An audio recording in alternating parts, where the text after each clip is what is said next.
రాత్రి చాలా పొద్దుపోయింది. ఆ లొకాలిటీలో స్ట్రీట్ లైట్స్ వెలగడం లేదు. గాఢాంధకారం చోటు చేసుకుంది. ఆ నిశ్శబ్ద నీరవంలో రుద్రభూమిలో ప్రళయ నృత్యం చేయబోయే రుద్రునిలా శర్మ ముందు కడుగులు వేస్తున్నాడు. అతని కళ్ళిప్పుడు సింధూరాల్లా తీక్షణమైన కాంతి పుంజాలను వెళ్ళగక్కేలా ఉన్నాయి. శరీరమంతా విద్యుద్ఘాతం తిన్నట్టుగా ప్రకంపిస్తోంది. తను నిర్వర్తించవలసిన కర్తవ్యాన్ని గురించి ఎవరో అజ్ఞాతంగా ప్రబోధిస్తున్నట్లు సునిశితమైన చూపులను శూన్యం వైపుగా సారించి ఆలోచిస్తూ అడుగులు వేస్తున్నాడతను. మల్లేశం లాంటి గూండా తనను మట్టుబెట్టే ప్రయత్నంలో బయలుదేరాడని శర్మకు అవగాహనైన ఘడియలవి. ఆ నిగూఢ రహస్యం అతనికి అవగతమైన క్షణం నుండి చాలా తీవ్రంగా ఆలోచిస్తున్నాడు. సన్నగా ఉండే ఆ ఇరుకైన వీధి చివరకు చేరుకున్నాడు. ఒక్క నిమిషం అక్కడున్న వేప చెట్టు కింద ఆగిపోయి అలా చూస్తుండిపోయాడు. అదే టైంలో చెట్టు మీద రెక్కలు అల్లల్లార్చి గాల్లోకి ఎగిరింది తీతువు. దాని కంఠధ్వని చాలా వికృతంగా వినిపించింది. దూరంగా ఆ వీధి మొదల్లో వచ్చి ఆగింది జీప్ ఒకటి. డ్రైవింగ్ సీట్లో ఉన్న వ్యక్తి జీపుని ఆపి వెనక్కి చూశాడు. ఎరా, ఏమైంది? ఈ సందు వీధిలో వెళ్ళాలన్నా జీపు వెళ్ళలేదు. నువ్విక్కడే ఉండు, నేనిప్పుడే వస్తా అంటూ జీపు వెనక వైపు నుండి దిగాడు కిందకి మల్లేశం. అతని బొడ్డు వద్ద మూరడు పొడవుండే స్టీలు గొడ్డలి చీకట్లో కూడా తన ఉనికిని చాటుకుంటోంది. చీకటిలో మృత్యువులా ముందుకడుగు వేశాడు మల్లేశం. జీపు డ్రైవర్ గొంతుకు తడారిపోయినట్లు వెళుతున్న మల్లేశం వంక అదోలా బిర్రబీసుకుపోయి చూస్తూ ఉండిపోయాడు. ఈ సభ్య సమాజంలో సాటి మనిషిని వేటాడడానికి మానవ రూపంలోని మృగాలు అన్ని వేళల్లోనూ సిద్ధంగా ఉంటాయి. దీనికి అంతటికీ కారణం స్వార్థం, ధనకాంక్షలేగాక ఓ విధమైన హింసా ప్రవృత్తి కూడా. ఇప్పుడు మల్లేశం కూడా అలాంటి దృఢ నిశ్చయంతోనే శర్మను అంతం చేయడానికి బయలుదేరాడు. వేప చెట్టు కింద నిల్చున్న శర్మ ట్రాన్స్లోంచి బయటపడ్డవాళ్ల చీకట్లో కదిలాడు ముందుకు. అక్కడికి అతనుంటున్న పూరిల్లు 40 గజాల దూరంలో ఉంది. వాస్తవంలో అతని అడుగులు ముందుకు పడుతున్నప్పుడల్లా 2 వ్యక్తులు అడుగులు వేస్తోన్న శబ్దం వినిపిస్తోంది. ఇంటి ముందుకు చేరుకున్న తక్షణం ఒక్కసారి చుట్టూ చూశాడు. మల్లేశం ఓ వైపు నుండి మృత్యు ప్రభంజనంలా అతన్ని చంపడానికి వస్తున్నాడు. ఇప్పుడు స్టీల్ గొడ్డలి అతని చేతిలో నిగనిగలాడుతోంది. గంభీర వదనంతో అలా ఆలోచిస్తున్న శర్మ తన ఇంటి ముందున్న దడిని సమీపించి లావాటి కర్రను లాగాడు వెలుపలికి. బరువైన ఆ కర్రను చేతిలోకి తీసుకుని కదిలాడు వెనక్కి. ఉన్నట్టుండి చీకట్లో తన ముందుకొచ్చి నిల్చున్న శర్మను చూడగానే మల్లేశం తోడేళ్లులా నవ్వాడు చీకట్లో. ఎరా, నువ్వేనా ట్రైను ఆపడానికి కారణం? నిశ్శబ్ద నీరవంలో కంగుమంది మల్లేశ్ కంఠస్వరం. శర్మ పలకలేదు. అదోలాంటి జ్వాల, నిర్లిప్తత నిండిన చూపులతో మల్లేశాన్ని చూశాడు. మల్లేశం 2 అడుగులు ముందుకు నడిచాడు. ఆగు! అది శర్మ కంఠం కాదు, వయస్సు పైబడిన ఒక వృద్ధుడి స్వరంలా ఉంది. మల్లేశం ఆశ్చర్యపోయాడు. నీలాంటి దుర్మార్గులు కొందరు ఈ సమాజంలో జీవించి ఉన్నంతవరకు సమాజంలో శాంతి భద్రతలు సంరక్షించబడలేవు. కారణమేంటంటే నీలాంటి వాళ్ళని రక్షించేందుకు భుజంగరావు లాంటి వారిప్పుడు సిద్ధంగానే ఉంటారు. దుష్ట శిక్షణ కోసం భగవంతుడు ఒక ప్రత్యేకమైన రూపంలో అవతరించాడు. ఏదో ఓ రూపంలో ఒక్కో యుగంలో ఒక్కో విధంగా సాక్షాత్కరిస్తూ ఉంటాడు. నీ జీవితానికివే ఆఖరి క్షణాలు. నీ మరణంతోనైనా భుజంగరావులో మార్పు వస్తుందేమో చూడాలి అంటూనే కదిలాడు ముందుకు మహోద్ధృతమైన వేగంతో. గాలిని ఏదో సర్రమంటూ కోసిన శబ్దం. విసురుగా పైకి లేచిన శర్మ కుడిచేయి కిందకు వారింది. ఆ చేతిలోని లావాటి కర్ర బలంగా తాకింది మల్లేశం తలను. పెటేల్మంటూ వికృతమైన శబ్దంతో పగిలింది మల్లేశం తల. అప్పుడు అప్పుడు అతడు అరిచిన అరుపుతో ఆ ప్రాంతమంతా నిద్రలోంచి బయటపడింది. వెనక్కి వెల్లకిల్లా విరుచుకుపడ్డాడు అప్పటికే మల్లేశం. అతని ప్రాణాలు అనంత విశ్వంలో కలిసిపోవడానికి పట్టింది కేవలం కొద్ది క్షణాలు మాత్రమే. చుట్టుపక్కల ఇళ్లలోని వారంతా వీధిలోకి రాకముందే శర్మ కదిలి వేగంగా చీకట్లో ఇంటివైపు కాకుండా మరో మార్గంలో బయలుదేరాడు. రాత్రి 2 గంటలయింది. ఆ హోటల్ కారిడార్ అంతా ప్రశాంతంగా ఉంది. తమ సూట్లో ఇంకా నిద్రపోకుండా కూర్చుని సీరియస్గా ఆలోచిస్తున్నారు ఆ ఇద్దరు, అహ్మద్, కెన్నడీ. జాన్ని పోలీసులు కాల్చి చంపారని తెలిసిన క్షణం నుంచి ఆ ఇద్దరి ఆలోచనలు కొత్త దారిలో పరుగులు తీస్తున్నాయి. సాధ్యమైనంత త్వరగా ఏదో ఒకటి తేల్చుకుని భారతదేశం వదిలిపెట్టకపోతే తాము ప్రమాదంలో చిక్కుపడ్డం ఖాయం. ఆ విషయాన్ని గురించే చాలా పెద్ద ఎత్తున ఆలోచిస్తున్నాడు అహ్మద్. అతను ఐఎస్ఐ ఏజెంట్ అని కెనడీకి తెలుసు. సిఐఏ ఏజెంట్స్ కంటే చాలా తీవ్ర స్థాయిలో ఆలోచనలు అమలుపరచడంలో ఐఎస్ఐ ఏజెంట్స్ సమర్థులు. మిస్టర్ కెనడీ, నా అంచనా వాస్తవమైతే మన ప్రయత్నాలన్నీ ముందుగానే తెలుసుకోవడం గాక, ఆ వివరాలన్నీ పోలీసు యంత్రాంగానికి తెలియజేస్తున్న వ్యక్తి ఆ యువకుడే. మనం ఎలాంటి ప్రయత్నం చేసినప్పటికీ ముందుగానే అన్ని విషయాలు బయటపడుతున్నాయంటే మనం ఏదో విధంగా తప్పుకొని ఈ దేశం నుంచి నిష్క్రమించడమే మంచిది. అంతేనంటావా? అంతే మరి. అంతకు మించి మనం చేయగలిగిందంటూ ఏముంది? కానీ మనం బయలుదేరక ముందే అన్ని వివరాలను మన సుపీరియర్స్కు తెలియజేసి తర్వాత బయలుదేరడం మంచిది. కెన్నడీ ఆ మాటలు వింటూనే ఉలిక్కిపడ్డాడు. ఆ మాటల్లో నిక్షిప్తమైన భావం ఏమిటో వెంటనే గ్రహించాడు కెన్నడీ. ఇక ఆలస్యం చేయకుండా తన బ్రీఫ్ కేస్ దగ్గరికి నడిచాడు. అందులోంచి లెటర్ ప్యాడ్ తీసి చకచక కోడ్ లాంగ్వేజీలో మ్యాటర్ ప్రిపేర్ చేయడం మొదలుపెట్టాడు.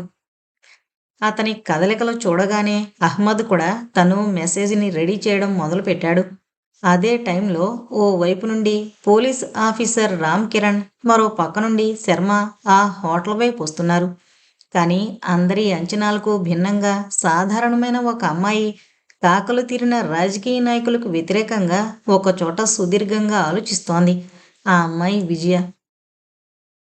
టక్ టక్ తలుపు మీద చప్పుడు కావడంతో ఆలోచనల్లోంచి బయటపడిన విజయ అరక్షణం పాటు ఉలిక్కిపడింది. అప్పుడు టైం రాత్రి 10 గంటలయింది. స్వతహాగా విజయ తెలివైంది మాత్రమే కాదు, కాస్త సాహసం కలిగిన అమ్మాయి కూడా. దయాకరం గారు తన కుమార్తెను పిరికిదానిలా తీర్చిదిద్దలేదు. ఇంటి వద్ద తండ్రి లేని సమయం అది. దయాకరం అప్పటికింకా క్లబ్ నుండి రాలేదు. పైగా రకరకాల వ్యాపకాలున్నాయి బయట అతనికి. అవన్నీ విజయకు తెలియవు. తెలిసేలా దయాకరం స్థాయి వ్యక్తులు నడుచుకోరు. మరోమారు తలుపు మీద టక్ టక్మంటూ చప్పుడు కావడంతో ఆలోచనల్లోంచి బయటపడిన విజయ గబగబా తలుపుల వైపు అడుగులు వేసింది. చుట్టూ ప్రహారీ గోడుండే పెద్ద పెంకుటిల్లది. ఇంటి చుట్టూ అందంగా పెంచుకున్న గార్డెన్. ఎప్పుడూ 2 మనుషులు ఇంటి ముందు సాధారణమైన దుస్తుల్లో సెక్యూరిటీ డ్యూటీ చేస్తుంటారు. వారిని గురించి పూర్తి వివరాలు తెలిసింది దయాకరంకి మాత్రమే. ద్వారం సమీపించిన విజయ వాకిలి తీసింది. వెలుపల పక్క ఎవరో అపరిచితులు 2 నిల్చునున్నారు. ఎవరు మీరు? ఏం కావాలి? విజయ ముఖంలో కించిత్ ఆశ్చర్యం చోటు చేసుకుంది. విజయ అంటే నువ్వేనా? ఇద్దరిలో ఒక వ్యక్తి ఏ భాగంలో అయితే స్త్రీని చూపులతో స్పర్శించకూడదో ఆ ప్రదేశం మీద తన దృష్టిని కాంక్షతో కేంద్రీకరిస్తూ చాలా నిర్లక్ష్యంగా అడిగాడు. అవును, నా పేరే విజయ. దయాకరం గారి అమ్మాయిని. ఇంకా వివరాలేమైనా కావాలా? విజయ కంఠంలో కాఠిన్యం తొంగి చూసింది. అబ్దుల్ ఖాన్ కానివ్వు భాయ్, ఇంకా సందేహం ఎందుకు? పెదవులు పళ్ళతో నొక్కుకుంటూ అన్నాడు. ఆ మాటలు విజయ్కో పట్టాన అర్థం కాలేదు. ఈలోగా అబ్దుల్ ఖాన్ అనబడే వ్యక్తి కదిలాడు ముందుకు. అది వేగంగా. అతని చేతులు 2 విజయ ముక్కు మీద నొక్కుకున్నాయి. గిలగిల్లాడింది 2 లిప్తాల పాటు.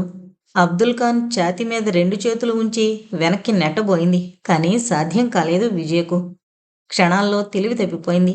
అతని చేతుల్లో వాలిపోయింది. ఆ తర్వాత వారు విజయను ఎత్తి భుజం మీదుంచుకుని చీకట్లో కదిలారు.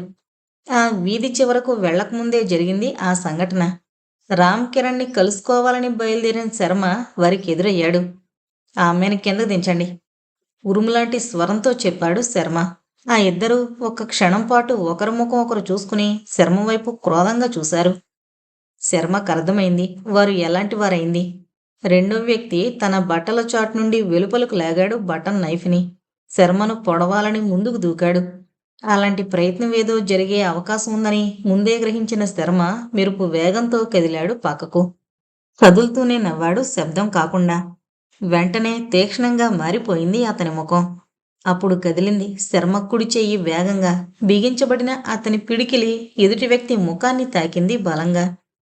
కళ్ళు మూతలు పడ్డట్టుగా చీకటి ప్రత్యక్షమైంది అతని ముందు. వెర్రిగా కేకపెట్టి వెనక్కి విరుచుకుపడ్డాడు. తక్షణం ఆ వ్యక్తికి తెలివి తప్పిపోయింది. విజయను కిందకి దించి శర్మ మీదకి తోడేళ్లా దూకబోయాడు ఖాన్. కానీ అలాంటి ప్రయత్నం ఫలించనివ్వలేదు శర్మ. తన ఎడమ చేతిని ఈ దఫా ఆయుధంగా మార్చాడు. ఫెడీమంటూ తగిలింది దెబ్బ. ఒక గావు కేక పెట్టి అలాగే వెనక్కి విరుచుకుని పడ్డాడు. తక్షణం తెలివి తప్పిపోయాడు. వెంటనే శర్మ విజయను సమీపించి ముఖం వంక పరిశీలనగా చూశాడు. ఒక్క క్షణకాలం తర్వాత విజయ్కు తెలివొచ్చింది. ఏ ఎవరు మీరు? కంపిత స్వరంతో అంది విజయ. నా పేరు శర్మ. మీరు దయాకరం గారి కుమార్తె కదూ? అవును. మీకెలా తెలుసు? విజయ కళ్ళల్లో విస్మయం. అంతేకాదు, ఈ ఇద్దరు ఎవరైంది, వీరిని ఎవరు మీ ఇంటికి అంపకం చేసింది కూడా తెలుసు. ఈ ఎవరు? విజయ వెంటనే అడిగింది. నవ్వాడే కాని శర్మ జవాబు చెప్పలేదు. చూడండి మేడం, మీకు ఆ వివరాలు తెలిసి కూడా ప్రయోజనం లేదు. మీరు ఎస్ఐ సత్యమూర్తి హత్యకు ప్రత్యక్ష సాక్షి, పైగా పోలీస్ స్టేషన్లో కంప్లైంట్ ఇచ్చారు. అందుకే ఈ గొడవంతా. మీరు ఆ వివరాలు ఇప్పుడు తెలుసుకోవాల్సిన అవసరం లేదు. ఇంటికి వెళ్ళండి. ఆ ఇద్దరికి గొడవ ఏంటి? వాళ్ళ విషయం వదిలిపెట్టండి. మీరు పట్టించుకోనవసరం లేదు. ఇక మీదట వారెవరూ మీ విషయంలో జోక్యం కల్పించుకోరు అంటూ సీరియస్గా ఆలోచిస్తుండిపోయాడు శర్మ అరక్షణం పాటు. ఈ లోపల ఆ ఇద్దరూ తెలివిలోకి రావడం, శర్మను విజయను చూసి భయంతో కేకలు పెట్టి చీకట్లోకి పరుగులు తీయడం మొదలుపెట్టారు. విజయ్కేమీ అర్థం కాలేదు. కానీ ఆ క్షణాల్లో వారి దృష్టికి శర్మ కొత్త రూపంలో కనిపించాడేమో వారలా ప్రవర్తించారు. శర్మ యథారూపంలోనే ఉన్నాడు. వారు వ్యాంబ్యుషనేషన్కు లోనై పరుగులు తీశారు. ఏ వ్యక్తి అయినా దెబ్బతిన్న క్షణాల్లో ఓ విధమైన భ్రాంతికి లోను కావడం సహజమే. ఇప్పుడు ఆ ఇద్దరి విషయంలో జరిగింది అదే. విజయను ఇంటి వరకు అనుసరించిన శర్మ, విజయ్ గారు ఇంక ఉంటానండి ఎంతో గౌరవంగా చెప్పాడు. అలాగే అన్నట్లు తల పంకించింది విజయ. కానీ అంతవరకు అందమైన విజయ ఏ రోజు ప్రత్యేకించి ఒక మగ వ్యక్తిని గురించి ఆలోచించిన పాపాన పోలేదు. అలాంటి సందర్భం కూడా రాలేదు. కానీ ఇప్పుడు మాత్రం శర్మన్ గురించి ప్రత్యేకంగా ఆలోచిస్తోంది. శర్మ మాత్రం అప్పటికే ఆలస్యమైందని గబగబా హోటల్ వైపు బయలుదేరాడు. విజయ్ను రక్షించే ప్రయత్నంలో శర్మ ఆలస్యం చేయడం వల్ల ఒక నీతి నిజాయితీ అయిన పోలీస్ ఆఫీసర్ ప్రాణాలను కాపాడలేకపోయాడు. ఈ సృష్టిలో జరిగే వింతలు ఇలాంటివే. వీటినే బ్యాలెన్సింగ్ అనొచ్చు. రామ్ కిరణ్, విజయ ఇద్దరిలో ఎవరో ఒకరు ఈ సృష్టిలోంచి తప్పుకోక తప్పదు.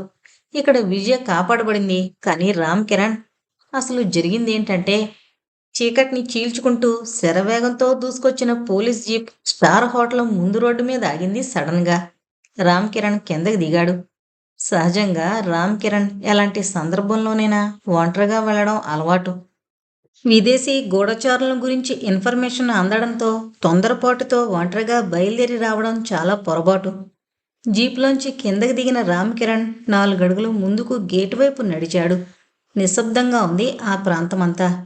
మెయిన్ గేటు ముందు వాచ్మ్యాన్ నిల్చునున్నాడు. అదే టైంలో సెకండ్ ఫ్లోర్లోని ఒక సూట్లో కిటికీ రెక్కలు నిశ్శబ్దంగా తెరుచుకున్నాయి. ఆ విషయాన్ని సిగరెట్ వెలిగించుకుంటూ ఆలస్యం చేసిన రామ్ కిరణ్ గమనించలేదు. అదే అతను చేసిన చిన్న పొరపాటు. ఒక్కో సందర్భంలో ఏ వ్యక్తి అయినా చేసే చిన్న పొరపాటు ఫలితం చాలా దారుణంగా ఉంటుంది. సిగరెట్ పొగ గుండెల నిండా పీల్చి తలెత్తి హోటల్ వైపు చూశాడు. అప్పుడు గాల్లోంచి వినిపించింది చిన్న శబ్దం. తర్వాత రామ్ కిరణ్ నుదుటి మీద వెచ్చటి స్పర్శ. అంతా త్రుటిలో జరిగిపోయింది. కెనడీ షూట్ చేయడంలో చాలా పెద్ద ఎక్స్పర్ట్. విండోలోంచి గాల్లో దూసుకొచ్చిన American made silencer bullet Ram Kiran నుదుటిని చీల్చేసింది. ఆఖరి అరుపు కూడా బయటకు రాలేదు. అలాగే విరుచుకుని పడిపోయాడు. క్షణాలు గడవకముందే ప్రాణాలు గాల్లో కలిసిపోయాయి. గేటు దగ్గరుండే వాచ్మ్యాన్ ఆఖరి నిమిషంలో చూశాడు. కానీ జరిగిందేంటో అతనికి అర్థం కాలేదు. వెంటనే గావుకేక పెట్టాడు. అప్పుడు అలర్ట్ అయ్యారు సూట్లో ఉన్న విదేశీ ఏజెంట్స్ ఇద్దరు. అహ్మద్, కెన్నడీ అర నిమిషంలో సర్దుకొని సూట్లోంచి బయటపడ్డారు. పెద్దగా చెప్పుకోదగ్గ వస్తువులంటూ ఏమీ లేవు వారికి ఆ సూట్ లోపల. గది లాక్ చేసి కారిడార్లో అటు ఇటు చూశారు. నిశ్శబ్దంగా ఉంది. అహ్మద్, అతడు పోలీస్ ఆఫీసర్ అని నా అనుమానం. ఎవరైతేనేం స్పాట్లో పోయాడు. మనం తొందరగా ఈ లొకాలిటీలోంచి తప్పుకోవాలి, తప్పదు. కెనడీ కంఠంలో ఆతృత. అహ్మద్ మాట్లాడలేదు. కారిడార్ వెంట చివరగా నడిచాడు. అక్కడున్న స్టేర్ కేస్ వైపు అడుగులు వేశాడు. కెనడీకి అహ్మద్ అభిప్రాయం ఏమైంది అర్థం కాకపోయినప్పటికీ అతన్ని అనుసరించక తప్పలేదు. ఆపాటికే రోడ్డు మీద రామ్ కిరణ్ శవం చుట్టూ కొంతమంది గుంపుగా చేరిపోయారు. వాచ్మ్యాన్ తన వంతు కర్తవ్యంగా పోలీస్ అధికారులకు ఫోన్ చేశాడు. పోలీసులు అక్కడికి రావడం, శర్మ కూడా చేరుకోవడం అంతా ఏకకాలంలోనే జరిగిపోయింది. శర్మకు అర్థమైంది ఏం జరిగిందో, కానీ పెదవి విప్పలేదు. నిశ్శబ్దంగా తన దారిన తాను ఇంటికి బయలుదేరాడు. ఇప్పుడతను ఆ ఏజెంట్స్‌ని ఏ విధంగా మట్టుబెట్టడమా అని ఆలోచిస్తున్నాడు. శర్మ ఆలోచనలు ఇతరులెవ్వరికీ అంత సులభంగా గ్రాహ్యం కావు. హోటల్లోంచి వెలుపలకొచ్చిన అహ్మద్, కెన్నడీ వెనక భాగంలో ఉన్న ద్వారం వైపుగా నడిచారు. ప్రహరీ గోడ ఎత్తుకు పెరిగిన చెట్లు గాలికి అదోలా ఊగుతున్నాయి. తమ కదలికలు ఏమాత్రం తెలియకుండా జాగ్రత్త వహిస్తూ ముందుకు చాలా నెమ్మదిగా కదులుతున్నారు. అదే సమయానికి హోటల్ ముందు భాగంలో రామ్ కిరణ్ శవం చుట్టూ గుంపుగా చేరిపోయారు పోలీసులు. పోలీస్ కమిషనర్ రాక కోసం ఎదురు చూస్తున్నారు అందరూ. శర్మ మాత్రం అంత క్రితమే కదిలాడా చోట్లోంచి. అహ్మద్, క్విక్! ఏ క్షణంలోనైనా ఈ వైపు హోటల్ స్టాఫ్ ఎవరో ఒకరు రావచ్చు. కెనడీ కంఠంలో ఉద్విగ్నత. అహ్మద్‌కి ఆ విషయం తెలుసు. అందుకే అతను కూడా చాలా తొందరగా ఉన్నాడు బయటపడాలని. 10 నిమిషాలు శ్రమ తీసుకున్న ఆ ఇద్దరూ ఎలాంటి శబ్దం కాకుండా వెలుపలికి చేరుకోగలిగారు. హోటల్ బేస్ సైడ్‌లో చీకటిగా ఉంది. పైగా పెద్ద వెడల్పుగా లేని రోడ్డది. నెమ్మదిగా కదిలారు ముందుకు. ఏ విధంగానైనా తమ కోసం వేట మొదలు కాకముందే సిటీ వదిలిపెట్టాలనేది వారి కోరిక. ముందు భాగంలోంచి కదిలిన శర్మ వెనక వైపుకు చేరుకున్నాడు. అతను వీధిలోకి చేరుకునేసరికి చీకట్లో వెళుతోన్న అహ్మద్, కెనడీలు కనిపించారు. శర్మ కళ్ళల్లో తీక్షణత స్థానం ఏర్పరచుకుంది వారిని చూడగానే. అతనికి అర్థమైంది, రామ్ కిరణ్‌ని చంపిన హంతకులు భారతదేశానికి అపకారం తలపెట్టే శత్రు దేశాల ఏజెంట్స్ కూడా వారేనని. అంతేకాదు, తనను వీలైతే ప్రాణాలతో బంధించి తీసుకెళ్లాలని, అలా వీలు కాకపోతే అంతం చెయ్యాలని వచ్చిన వ్యక్తులు కూడా వారేనని శర్మకు అర్థమైంది.